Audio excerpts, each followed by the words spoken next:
सुल्तानपुर लूटपाट मामले से जुड़ी बड़ी खबर सामने आई है। उन्नाव के अचलगंज में एसटीएफ ने सुल्तानपुर लूटपाट मामले के एक और आरोपी अनुज प्रताप सिंह को मार दिया। तो पुलिस ने बताया कि आरोपी अमेठी के जनापुर का रहने वाला है, जिसकी तलाश की जा रही थी। लेकिन जैसे ही उसको पुलिस ने घेरा, उसने पुलिस पर फायरिंग कर दी और जवाबी फायरिंग में अनुज प्रताप को ढेर कर दिया। तो ज्वेलर्स की दुकान में हुई डकैती में ये शामिल था। दिनांक 28/8/24 को जनपद सुल्तानपुर में भरत ज्वेलर्स की दुकान में हुई डकैती से संबंधित अभियुक्तगणों की आज दिनांक 23/9/24 को एसटीएफ लखनऊ की टीम के साथ थाना अचलगंज उन्नाव क्षेत्र में मुठभेड़ हुई, जिसमें एक बदमाश घायल हुआ और दूसरा मौके का फायदा उठाकर भागने में सफल हो गया। घायल बदमाश की शिनाख्त अनुज प्रताप सिंह पुत्र धर्मराज सिंह निवासी ग्राम जनापुर थाना मोहनगंज जनपद अमेठी के रूप में की गई है, जो 1 लाख का इनामिया था। घायल बदमाश को प्राथमिक उपचार हेतु 108 एम्बुलेंस के माध्यम से सरकारी अस्पताल में भेजा गया, जहां से उसे प्राथमिक उपचार के बाद जिला अस्पताल उन्नाव भेजा गया। जिला अस्पताल में अभियुक्त को चिकित्सक द्वारा मृत घोषित कर दिया गया। जिला फील्ड यूनिट की टीम व थाना अचलगंज पुलिस द्वारा अग्रिम विधिक कार्रवाई की जा रही है। और चलिए सीधा रुख करेंगे इस खबर पर। ज्यादा जानकारी के साथ यूपी संपादक प्रदीप विश्वकर्मा जी हमारे साथ जुड़ गए हैं। प्रदीप विश्वकर्मा जी, क्योंकि ये पूरा मामला कहीं ना कहीं काफी दिनों से पूरे उत्तर प्रदेश की सियासत में चर्चा का विषय बना हुआ है।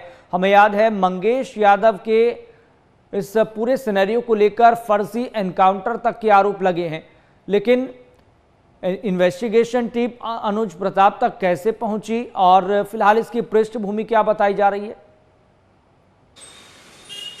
बिल्कुल, देखो यस, जब से ये इनकाउंटर हुआ था, या हम यूँ कहें जब से सुल्तानपुर में डकैती पड़ी थी, करीब 4 करोड़ की डकैती थी, उसको लेकर के ही ये कांड काफ़ी सुर्खियों में रहा है।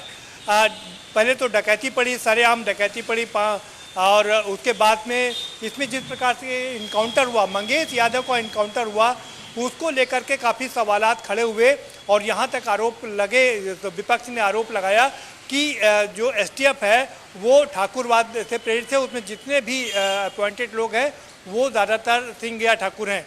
तो वो भी काफ़ी आरोप लगे और इसको लेकर के पूरे देश में काफ़ी हंगामा हुआ। लेकिन इसके बाद जिस तरीके से पुलिस ने इस इनकाउंटर इस पूरे केस को खोला है और खोल करके गिरफ्तारियां की है और साथ ही साथ में मुठभेड़ किया है, वो तारीफ़े गौर है। चूँकि इसमें ऑलरेडी 4 से 5 लोग पकड़े जा चुके हैं, मंगेश यादव का इनकाउंटर हो चुका है और इसी तारतम्य में एक और आज इनकाउंटर हुआ है।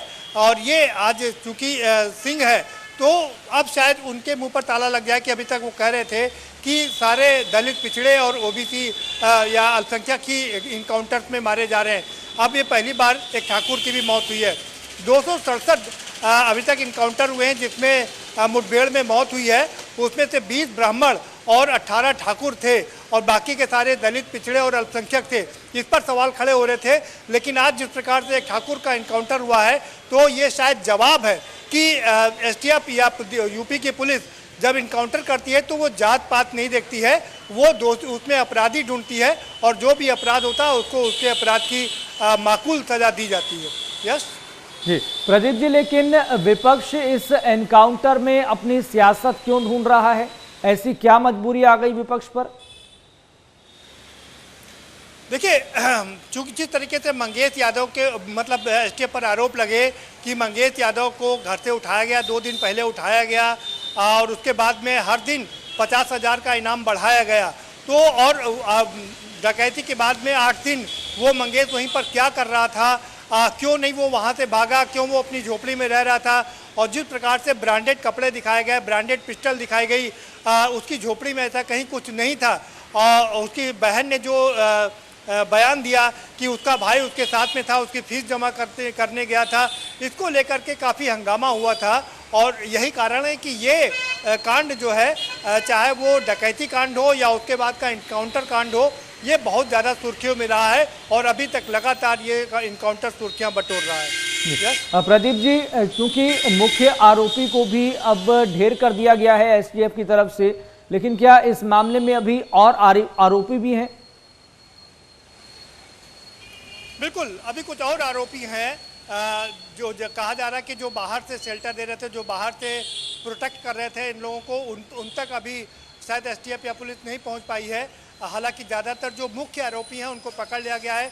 एक आरोपी पहले ही जो मुख्य आरोपी था वो जेल जा चुका है और बाकी 2 लोगों को मुठभेड़ में ढेर कर दिया गया है और साथ ही साथ में 3-4 अपराधियों को पकड़ करके जेल भेज दिया गया है। एक के पैर में भी गोली लगी है। तो लेकिन अभी भी कुछ लोग हैं जो एसटीएफ और पुलिस की निगाह में है और जिन पर एसटीएफ अपना लगातार काम कर रही है और हो सकता है कि जल्द ही कुछ और खुलासे देखने को मिले।